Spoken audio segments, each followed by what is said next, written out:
My name is Katira Noviello Kapoor, and I am the Senior Director of Health Promotion and Wellness here at the 92nd Street Y.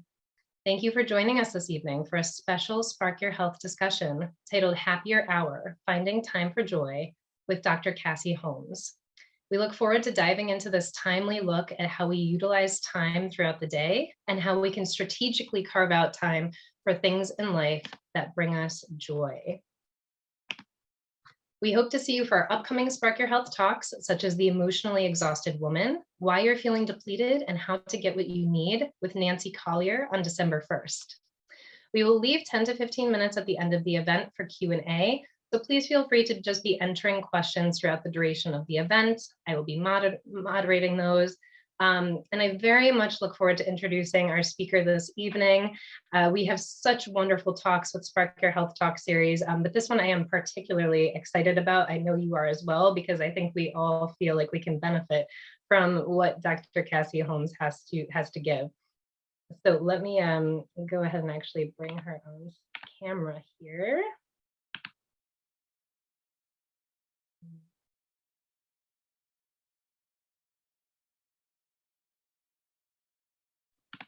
One second, sorry about that.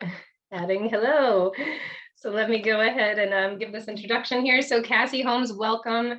Cassie is a professor at UCLA's Anderson School of Management, where she is an award-winning teacher and researcher.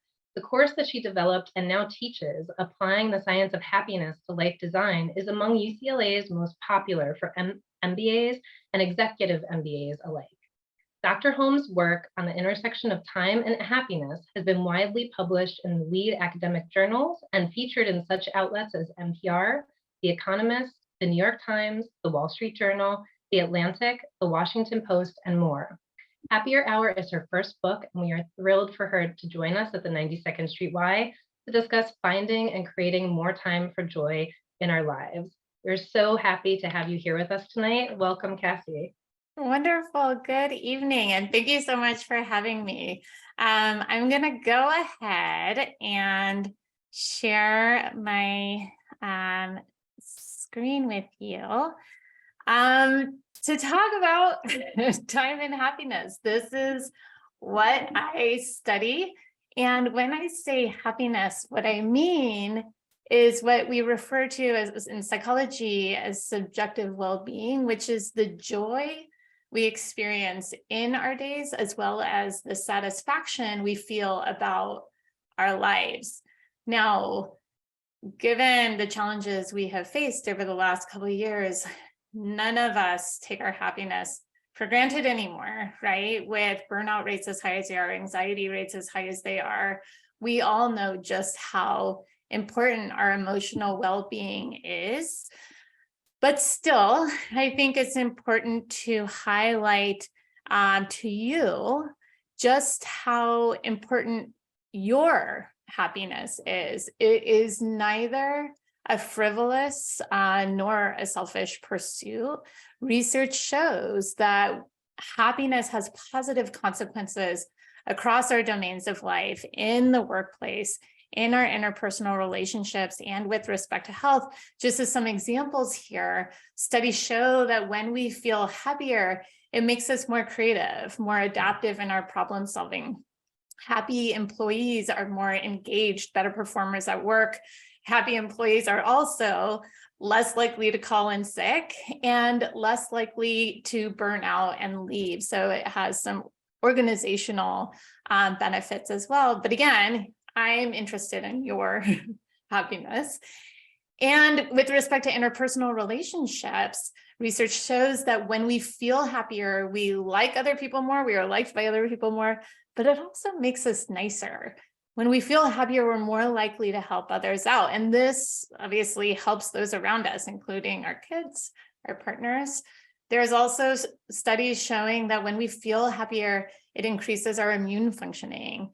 It makes us react better to physiological stressors. So there's also those health benefits. So we should not take our happiness lightly. The last couple of years have also shown us that we can't take our time lightly either. We can't take our time for granted. The hours of our days sum up to the years of our lives. And the pandemic has taught us that life is finite. Our time is precious. So it seems that these days, everyone is grappling with this question of how do we invest the hours of our days so that we feel more satisfied with those days, so that we feel more satisfied with our life. Now, this is what I've been studying, while a timely question, for the last 15 years.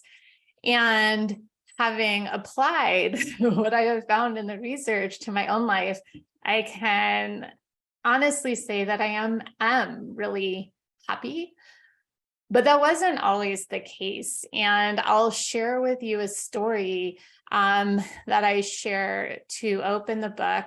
And this was from earlier in my career when I was an assistant professor at Wharton.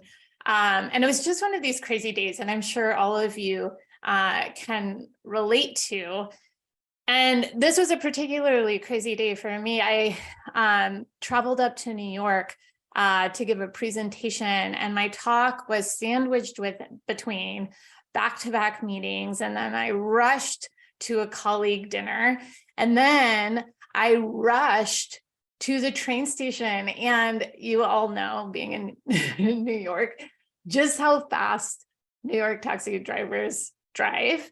And I am not a yeller, yet I was in the back of this cab yelling at the cab driver who was already speeding to hurry up. I could not miss the last train that would get me home to my 4-month-old and my husband asleep in Philly. And I did make the train that night, but I remember so vividly, as I was like depleted, I was in my seat and I pulled my coat up over me like a blanket, and I rested my head on the window. And as I was looking at the darkness sort of whiz by in a blur, I was like, I don't know if I can keep up, right? Between the pressures of work, wanting to be a good parent, wanting to be a good partner, wanting to be a good friend, the never-ending pile of chores, there simply weren't enough hours in a day to get it all done, let alone to do any of it well, let alone to enjoy any of it along the way. And I wanted more time, but not just more time so that I could get more done. I wanted more time so that I could slow down and actually experience the time that I was spending. I wanted more time so I could slow down, so that like life wasn't just passing me by in this blur. And I know now that what I was feeling was what we refer to in the literature as time poverty. It's this acute feeling of having too much to do and not enough time to do it. And it's not just me that feels this way. And if you're relating to it, you are not alone. We conducted a national poll that showed that nearly half of Americans feel like they don't have enough time to get everything done. And though moms tend to feel more time poor than dads, and though working parents tend to feel particularly impoverished, all types of people lack for time, including those who don't have kids, including those who don't work for pay. And it's not just us, our fellow Americans. Folks across the globe report from suffering from this hectic pace of life with too little time. And this is a serious issue because not only is it prevalent, but the effects are really negative. So research shows that when we feel time poor, it makes us less healthy. So we don't take the time to exercise. We delay going to the doctor. We eat fast food because it's faster. It also makes us less nice. So when we're in a hurry, we're less likely to slow down and help others out. It makes us less confident in being able to achieve what we set out to do. And our research shows that it makes us less happy. And so in my unhappy state on the train that night, I was like, the solution is obvious. What I need to do is quit, quit my job and move to a sunny, slow-paced island somewhere where I could spend like all the hours of all my days doing exactly what I wanted, relaxing and having plenty of time to do whatever it is that I wanted to do. But then before I like marched into my chairman's office, it was like, I'm quitting, this job that I'd worked so hard for. I wondered, would I actually be happier if I had a whole lot more time? Are people who have a whole lot of discretionary time, are they indeed happier? And I realized that this is actually an empirical question. And as a social psychologist, it was one that we could answer. And so I recruited a couple of my favorite collaborators, Hal Hirschfield and Marissa Sharif, to test what is the relationship between the amount of discretionary time people have and their life satisfaction and their happiness. And among our studies, in one of them, we analyzed data from the American Time Use Survey, which captures for tens of thousands of working as well as non-working Americans how they spent a regular day. And from that, we could calculate how much time they spent on discretionary activities and relate that to their happiness, their reported happiness. And what we found was really interesting. So the pattern of results that we found in this study, as well as our others, was this. It's an inverted U shape. So what it shows is that actually happiness goes down on both ends of the spectrum. So on the left side in this data, folks with less than approximately 2 hours of discretionary time in their day were less happy. And the reason for that is because of higher levels of stress. So this is the one that you can probably relate to. This is me on the train that night, unhappy with too little time. But what was surprising and really interesting was the other end of the spectrum, where we found that those with more than approximately 5 hours of discretionary time in their day were also less happy. And then this is like, question is why? And digging into the data and conducting additional studies, what we found is that we're driven to be productive. We are averse to being idle.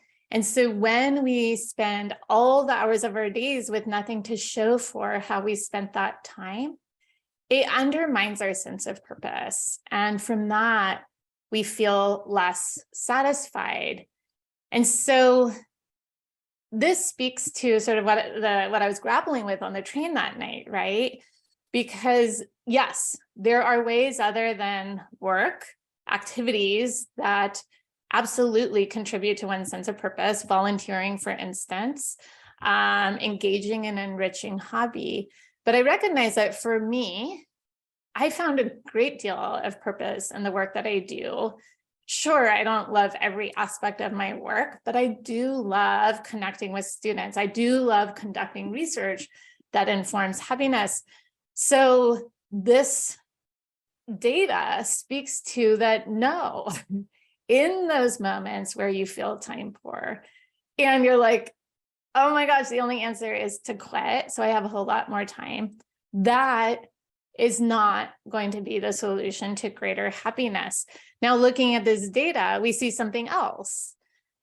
That yellow part in the middle is largely flat, suggesting that for this pretty wide range between 2 and 5 hours of discretionary time, there's not a relationship between the amount of discretionary time folks have and their happiness. And what this speaks to is a really important point, that it's not about how much time we have available for happiness. It's really how we invest that time that we have available.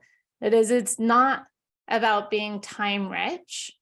It's about making the time that you have rich. And so instead of quitting back then, I redirected my research agenda to try to figure out, okay, so how do we invest our time so that it feels rich? How do we spend the hours of our days so that looking back on the day, instead of feeling that depleted state, unhappy state that I felt on the train that night, even if busy, looking back and feeling satisfied and fulfilled and like the next, ready to do the next day.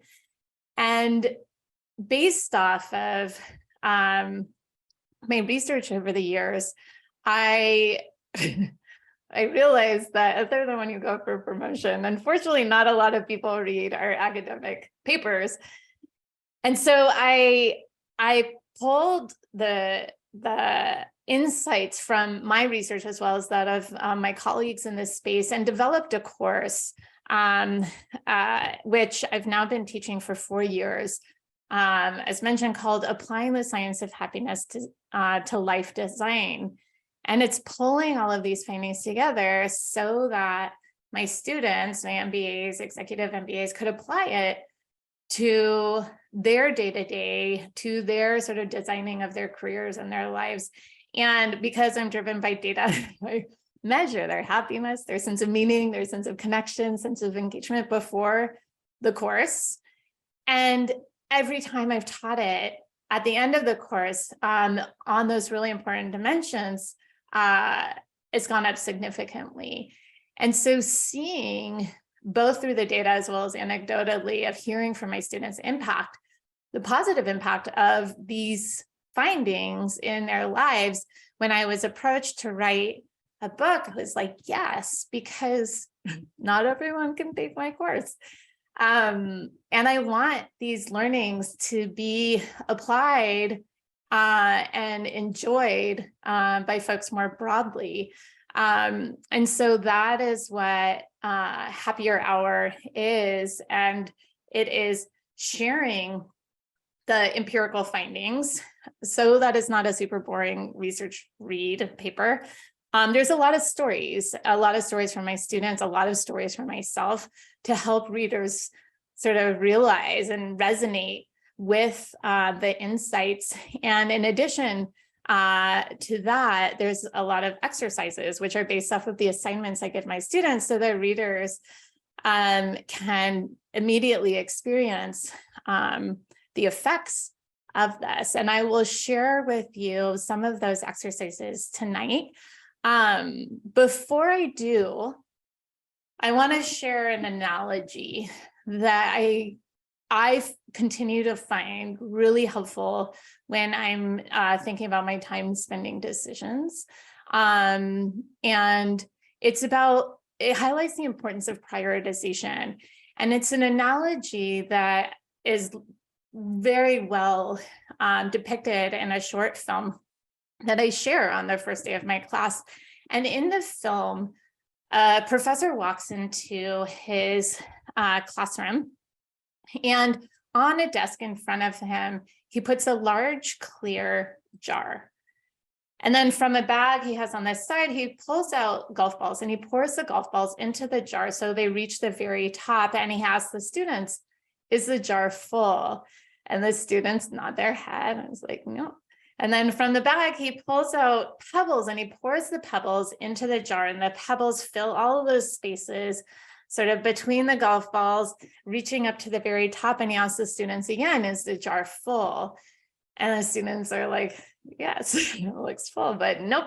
There's a next step. And from the bag, he pulls sand and he pours the sand into the jar, and the sand fills all of those spaces between the pebbles, between the golf balls, reaching the very top.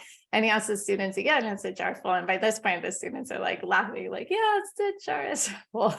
But actually there was one more step. And then from the bag, he pulls out 2 bottles of beer.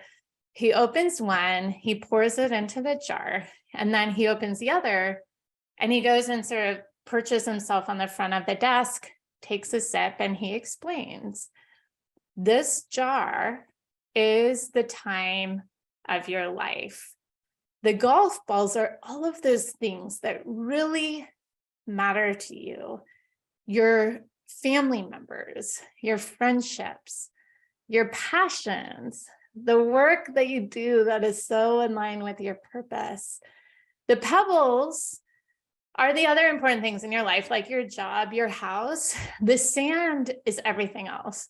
The sand is all of that stuff that fills your time without you even thinking about it.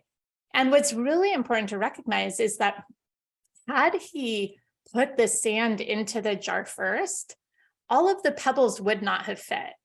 They would not have fit in the jar. And that goes to show that if you let your time get filled, it will get filled. And it will leave you without time to invest in those things that really matter to you, your golf balls, right? And then actually one of the students asked, they're like, Professor, what's the deal with the beer? I was like, I'm glad you asked. The beer shows that no matter how busy you are, how full your schedule, your time seems, you always have time for a drink with a friend, which is also an important point. Now, this analogy I find so helpful because it highlights how important it is to prioritize and make the time for the golf balls. Put those into your schedule first. So, because like sand will fill the rest of the time. And the thing that you don't want is at the end of the day or at the end of the week, and you're looking back and you're like, oh my God, I was so busy. I was so, and like, you feel depleted and exhausted and time poor, but you don't feel fulfilled because you didn't invest in the stuff that matters. And instead, if you have time for those golf balls, if you do spend the time on what matters, even if you're busy, and yes, sand will be in there too, at least you feel fulfilled. That's where the satisfaction comes from. So then the question is, okay, great. This is important and hopefully sticky in your mind, this analogy. But the question is like, okay, so what are your golf balls? And I share several exercises in the book to help folks identify for themselves what are their golf balls. Now, looking at research, one of the ways that researchers identify what are the happiest ways to spend time is they track people over the course of their day, seeing what activities they're doing, as well as how they feel over the course of their day. So you could look at, on average, what are those activities that tend to produce the greatest happiness? What are those activities that are the least happy? This slide shows that on average, our happiest activities are those that socially connect us, whether physically or spending time with family and friends. That social connection is enjoyed and leads to greater satisfaction. Now, the least happy activities tend to be commuting, working, and doing housework. And this is a bummer because when you add all of those together, that comprises a big portion of our weeks, and we will talk about that in a little bit. But notably, this data is based off of averages. It's average American as well as the average instantiation of any activity. But you can see, for instance, that this might not directly apply to you because you might be someone like me. Actually, the work is like when hours that I spend working are actually quite happy. Or you might note that actually all socializing is not equally happy, right? And so what is more helpful is if you actually track your time for a week. I have a handy worksheet on my website that you can print out and use. But basically what you're doing is over the course of a week, writing down your activities and being more precise than just like work or family time. Well, what work projects are you doing? Or in your family time, what are you doing? And who is there? And as importantly, not just what you're doing, but how do you feel having spent that time coming out of that activity on a scale of 1 to 10? How happy are you? How satisfied? How much joy? And what's so helpful about this is that at the end, is admittedly somewhat of a tedious activity over the course of the week of doing the tracking, but it's so worth it because at the end of the week, you have this fantastic personalized data set so that you can look across your activities and pull out what are those activities that made me feel happiest? What are those activities that got your highest ratings?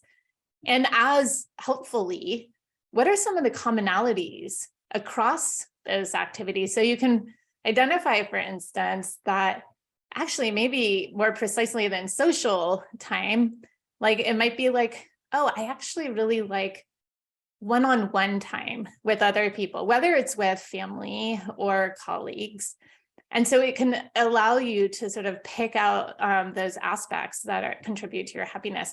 What it also allows you to do is see just how much time you're spending across your various activities, because you have that data. You can sum up and you can see where your stand is, right? It's like for when my students do this, there's a lot of sort of surprise, like, holy cow, I had no idea that I spent a dozen hours this week on social media. It's like they have this notion that, it's just going to be a few minutes here, but those few minutes add up to a half hour, and those half hours add up to hours.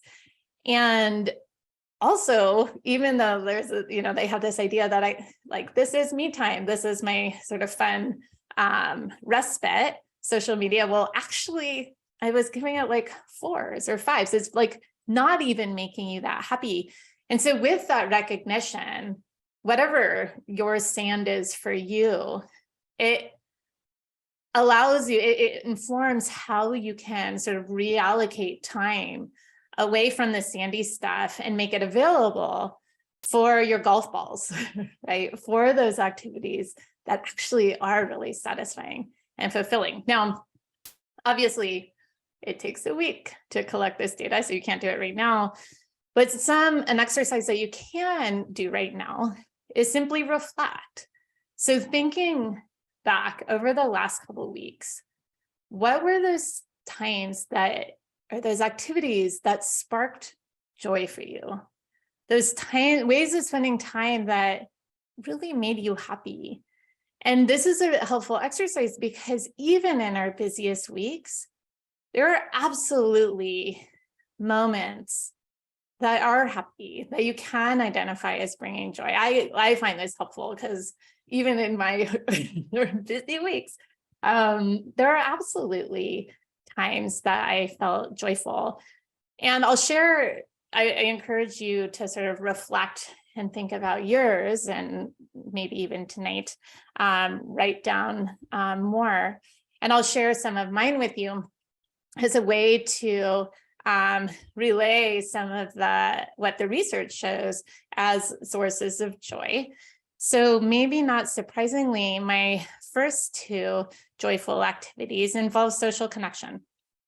So the first being my coffee dates with my daughter, Lita. Every week we go on a coffee date. And this was actually born out of a functional routine where after dropping her brother and the big kids off and carpool on Thursday mornings, she was at preschool next to my office on campus. And on the way, I wanted a cup of coffee because caffeine is necessary. And so we would stop at the coffee shop, and initially she was tagging along, but we changed what was this functional routine into a ritual. We made it special. We gave it a name. It's our coffee date. We had these aspects of the ritual. We would listen to the same we had our coffee date mix. So we listened to the same songs. She would order her hot chocolate. I would order my flat white. We would both get croissants. And this was 30 minutes that we would just delight in each other's company. And this highlights one strategy that you can think about as sort of making an activity that does seem routine and turning it into a ritual to make it more special, to make it more meaningful. Research shows actually that couples who have shared rituals report greater relationship satisfaction. Families who have holiday traditions are more likely to gather over the holidays and enjoy their holidays more. And it doesn't even, you can think about, all right, well, what are our traditions? And it doesn't need to be religious based. I mean, there's no reason why in our family we have fondue every Christmas Eve, other than the fact that that's what we do. That's what we do, and that's what we've always done. And dipping bread into melted cheese is delicious, so that's an added benefit. But I would encourage you to think about what are traditions that you can instill in your family, and what are things that you can ritualize to make them more special. Now, another one of my joyful activities is my date night. Every Friday, my husband, Rob, and I go out for dinner. This is time where we are leaving the house, stepping away from kitchen cleanup, stepping away from discussion of logistics and parenting. And it's time that we commit to ensure that we stay connected with each other amidst the busyness of our day-to-day lives. This time is about each other being each other's focus. Now, you might consider using a commitment device to commit to this time. Our commitment device is that we have a babysitter arranged in a standing date. Every Friday, she shows up at 6. And so even when we are tired, even when we feel like we have work that maybe we want to finish up, we're not in the mood, she's showing up, and so we have to pay her anyway. And so it encourages us to get out the door. And once we get out the door, we are always so glad that we did. So think about commitment devices. Also, we make this time a no phone zone, which is really important because we are distracted a lot of the time. So research shows, so this is research that pings people over the course of their day asking, what are you doing? And what are you thinking about? Are you thinking about what you're currently doing, as well as how happy? And what the research found is that people are distracted almost half the time, 47% of the time. People are not thinking about what they are currently doing. And one of the biggest sources of distraction is our phones. Even seeing our phone makes us think about all the other things we could and should be doing. There's an interesting experiment that showed that diners who are with friends who had their cell phones on the table enjoyed the dining versus put away out of sight, enjoyed the dining experience less because they were less engaged. They were more distracted. So for those activities, for those times that you're spending on things that bring you joy and potentially bring you joy, make them a no phone zone. Make that so that during that time, you put your phone away so that you're not distracted and fully attending and in the time that you're spending. Now, my next one, it's not at all social. And in fact, is because nobody else is there that makes it so glorious. So my morning run. And research shows that exercise is a very effective mood booster. So it is very effective at offsetting anxiety and depression, increasing self-esteem. Also, I like to exercise, or I go for my run outside. And research shows that simply being outside is a mood booster. So there's a really fascinating study that came out of the UK where they used geolocation data, and they could see with the data where someone was at any moment, and then it would ping them and ask, how are you feeling? And from the data, what they saw is that there was a significant positive effect on how people were feeling simply from being outside. Yes, people were even happier when it was nice weather compared to when it wasn't. And yes, even happier when they were in a natural setting versus an urban setting. But simply being outside, pulling those effects away, simply being outside had its own significant effect. Now, this is helpful to keep in mind because both of these, it's like, it's important to carve out, even when we don't feel like we have time to exercise, make the time, because that will influence how you feel over your subsequent activities. Also, the importance of just getting outside and going for a walk is a mood booster. My last one, even though the research shows that on average, people's least happy times are working, I absolutely, looking back on my days, those hours that I spend uninterrupted, fully engaged in the work that I'm doing is absolutely joyful. And so fully immersed in this time is what researcher Mahai Csikszentmihalyi refers to as being in a flow state. So you're so immersed in what you're doing, you lose sense of time. And when you come out of it, you're so satisfied because that's when you're most creative. That's where you produce your best work. And so it's important to carve out and protect time for those projects, whether they are work related or not. Those projects that are in line with your goals, with your purpose. Now, there are absolutely activities that are not necessarily fun, but you do have to do. So you can't eliminate all this sand. There's stuff that you have to do.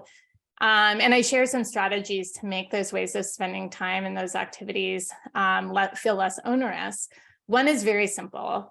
And it is based off of research by Katie Molkman and her colleagues. And it's bundling. And it's such a simple idea, but it's so effective. It's basically, you take an activity that is not fun and you bundle it with an activity that is fun so that that time feels more fun. So for example, we learned commuting is not a happy activity. And one of the reasons is because people are like waiting to get through it. It feels like a waste of time. But if you bundled it with something you do want to do, like reading for pleasure, in New York, you can actually read books. Here in LA, we tend to commute by car. So you could listen to an audiobook. And this is a helpful one because in doing the work on time poverty, I often have people complete the sentence, I don't have time to. One of the very frequent answers or completions of that sentence is, I don't have time to read for pleasure. But if you bundled reading with every time you are on your way to work or in the car, then every week or so you can get through a book. Another example, chores. So you're not excited about cleaning the kitchen or folding the laundry, but if you bundle it with listening to a podcast, for instance, then all of a sudden that time feels more enriching. You've learned something, it's interesting. And that time itself feels more worthwhile. In the work context, instead of, writing that email to your colleague about next steps, why don't you bundle it with social connection? Ask them to grab a cup of coffee. Not only does that get you outside, so for that mood boost, but we talked about the value of social connection as being so critical to contributing to happiness, that if you bundle those together, then your work hours feel more fun. Now, I want to leave time for questions, but I want to end by talking about your happiest activities, those activities that bring you joy. And so often we don't make time for these activities because we feel time poor, or when we do spend the time, we're rushing through it, or we are not distracted either on the phone or in our heads with that, running to-do list, thinking about what's next. And I suspect that when you were reflecting on what were those activities that brought joy, oftentimes they're these really mundane, everyday experiences. And they're so everyday that you don't even often notice them. And you think that they're going to continue to happen every day. And the not noticing is because of what we refer to in the literature as hedonic adaptation. So this is our psychological propensity to get used to things over time. So when you do the same thing over and over again, you're with the same person over and over again, you stop noticing it as much. It has less of an intense impact on your emotional experience. Now, it's good that we adapt in the face of bad stuff because it makes us resilient. The problem is that we also adapt to the good stuff in life. An example of this is think back to the very first time that your partner said, "I love you." I mean, it's like fireworks, right? In your heart, in your mind.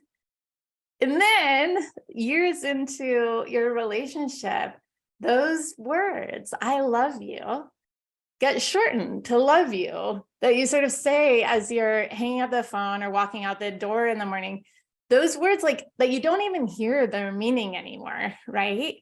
And if something as profound as the declaration of love from or to the love of your life, that it doesn't even register, that shows the impact of hedonic adaptation. And it shows that we have to figure out strategies to offset this so that you do continue to enjoy the joy from those simple happinesses in the time that you spend. So one way to do that is to recognize, so often these are these everyday experiences that, as I said, they're so everyday that you can think they're going to continue to happen every day. But recognizing that that's actually not the case is one way to offset hedonic adaptation. And so in the times left exercise, it leads people to recognize that just because something, an activity is regular in your life now, it won't continue to happen as regularly. And in this exercise, so I'll sort of walk through it. And I do encourage you to do this calculation and think about it afterwards. The first step is to identify what's an activity that brings you joy. What's something that you love to do? And I'll share my example using my coffee date with my daughter, Lita, that I mentioned before. Now, the next step is to calculate how many times have you done this activity in the past in your life. I calculated, so between my weekly coffee dates with Lita since we started after dropping off her brother's carpool, and then also during my maternity leave when we were living in Philly, I would like bundle her up and go to the coffee shop every day because that was my source of sanity. I calculated that we've had about 400 coffee dates together so far. Now, the next step is to calculate how many times do you have left to do that activity. Now, accounting for the fact that features of your life are likely to change if your activity involves someone else, also recognizing that aspects of their life is likely going to change. So I calculated, recognizing that in just a few years, I suspect Lita will probably prefer to go to the coffee shop with her friend over me, sad. And then she's going to go off to college. And then if she was like me, she's going to, live in New York. So our coffee dates are going to be relegated to visits. And I calculated that we have about 230 coffee dates together left. Now, the last step is to calculate, all right, of the total times, what percentage do you have left? And more often than not, it's less than you expect. I recognize that Lita and I have about 36% of our coffee dates left. And that's less than half. And she's only 7. So what's the impact of that on me? What's the point of this exercise? Well, for one, it makes me make sure that I spend this time. I carve out the time. So when it was on Thursday mornings, I would not start meetings before 9 o'clock. Now that she's in elementary school too, we've shifted it to weekend mornings. So we don't start other activities until after our coffee date.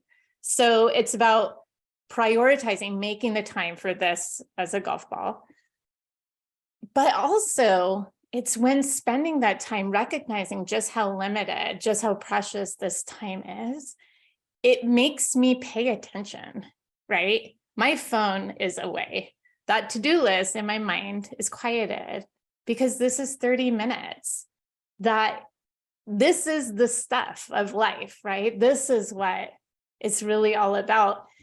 And also what's helpful to recognize is that even though it's only 30 minutes, that 30 minutes colors so much other time the rest of the week, right? Because it's like we have all that time anticipating, looking forward to our coffee dates.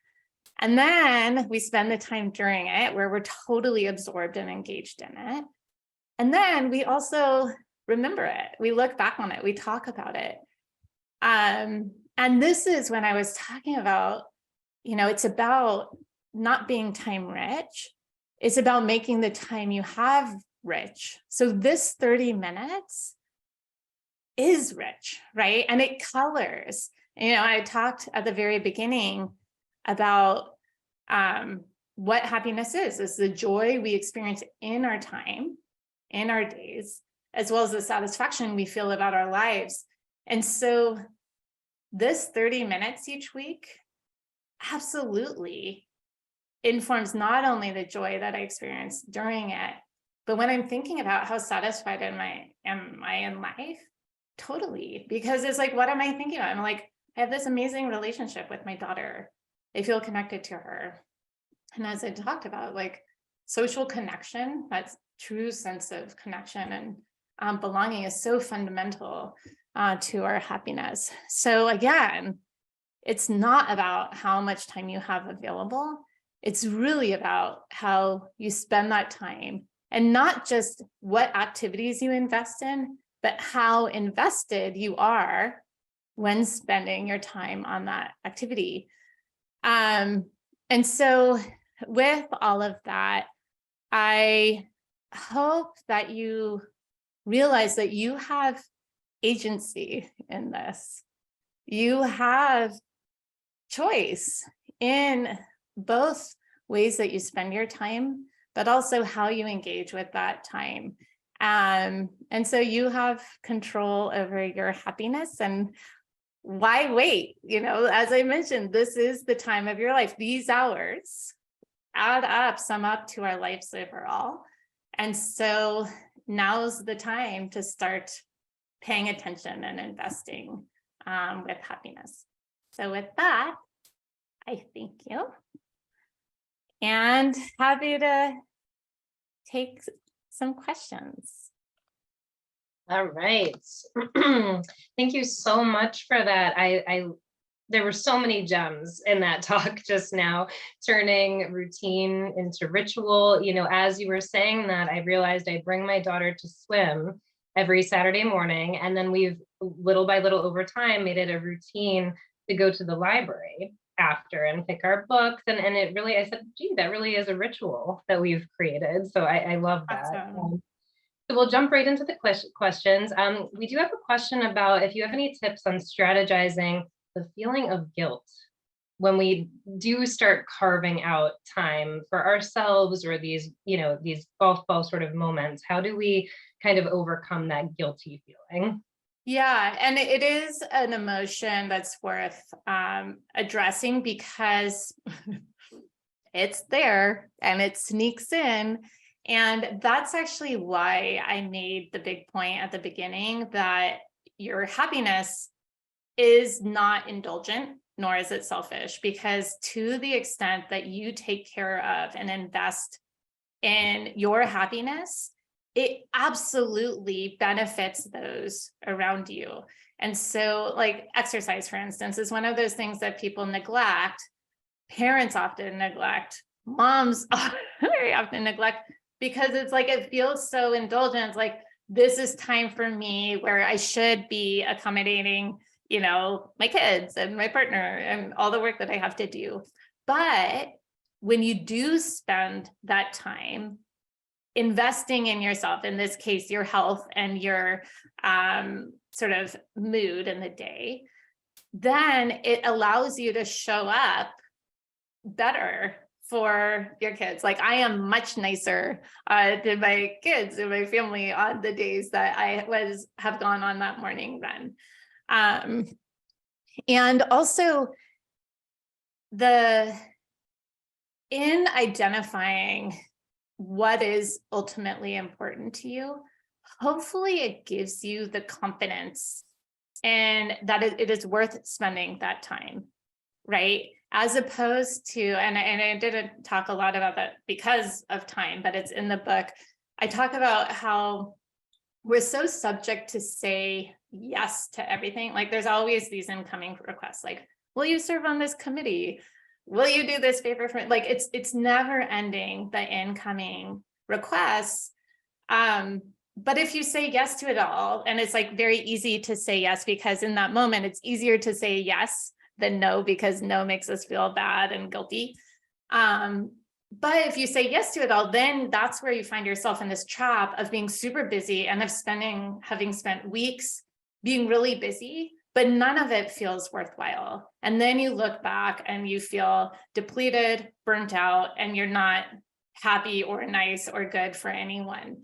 So by being very clear in what does matter to you, hopefully it gives you those filters of like, and I didn't have time to talk about it, but it's really helpful to understand, what is your purpose? Like, what is your goal?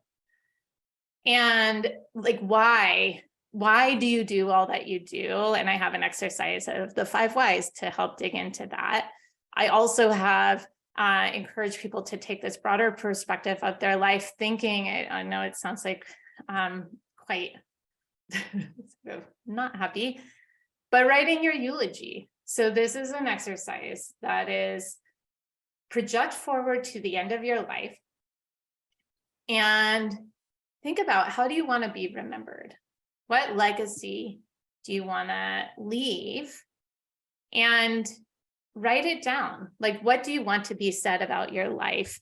And I will admit, like, I've had a student be like, sorry, professor, it totally freaks me out thinking about my death. I will forego the grade on this assignment. It's like, fine, let me reframe it. Write about the life you want to live. It's exactly the same thing. This is not an exercise about death. It's about clarifying and articulating, what life do you want to live? And in that, you get so much information of what actually does matter to you. What are your values? What are your goals? What is your purpose? And that's really helpful, because then, even though it's like taking this broader life perspective, what it does is it informs how you spend your hours. And you can use that as a filter for those requests, those like incoming things. Like, if you say yes to this, that means that you won't be able to spend on the thing that matters. And so yet another analogy to the guilt question is, like in the airplane, the oxygen mask. We are told as adults, put on your own mask first, and then put on your kids, because if you don't put on your own mask and you don't have oxygen, then you're useless to everyone. So this is a case of that. You do need to invest in yourself, putting on your own mask, so that you can fully show up and help those around you. And with that confidence and clarity, then hopefully that will quiet the guilt. And don't let other notions of like, what a good parent does is this, or what I should be doing is this, because hopefully you've been reflective and clear enough in what matters to you, that's what's governing your decisions. Thank you for that. All right, I think we have time for one last question. So this is an interesting one. I'm sure you've read about this trend, kind of catching on, the 4-day work week. So Jennifer is asking if you have any thoughts on the 4-day work week and how that extra time may impact happiness in a positive or negative way. Not sure if there's been any research done on that yet. It seems like some organizations are taking that shift.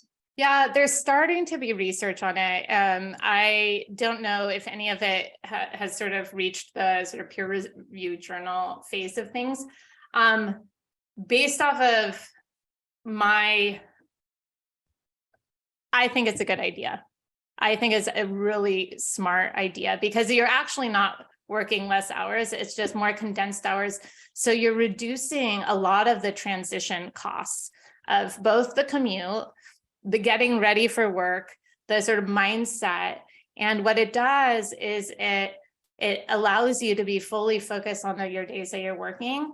And then it creates that space on the other days for whether it is getting your chores done so that the weekend is the break that you need it to be, so that you can do other projects. So, or show up at your kids and that, like be able to pick them up at 3 or whatever it is that you aren't able to otherwise, or go and serve hot lunch on their school at that day.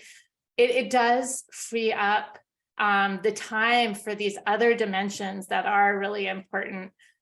So I think it's a great movement and practice.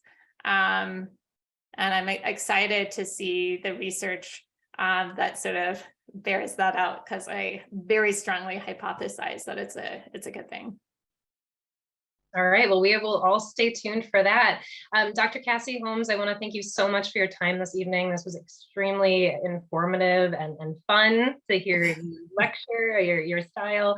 So thank you so much for being with us. And thank you to everyone in our Spark Your Health 92nd Street Y community. And we hope to see you again soon. Have a great evening, everyone.